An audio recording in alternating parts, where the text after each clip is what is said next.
23/2/2026 என்று என்னிடம் என் தேவனாகிய கர்த்தர் கடவுளுடைய தீர்க்க தரிசனத்தை இப்போ நீங்க கேட்கலாம்.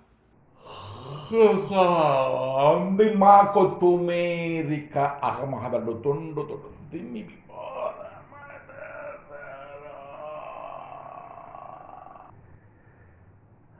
ஆட்சி அதிகாரம் அவனுக்கு என்று நிச்சயிக்கப்பட்டிருக்கிற நாட்களுக்கு முன்பாகவே அவனது ஆட்சி அதிகாரம் முடிவுக்கு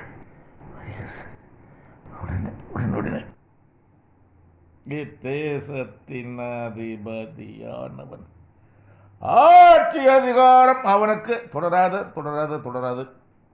வேதனைப்படுவான். இல்லாமல் வேதனைப்படுவான். ஆட்சி அதிகாரம் இல்லாமல் வேதனைப்படுவான். சிறையிலே வேதனைப்படுவான்.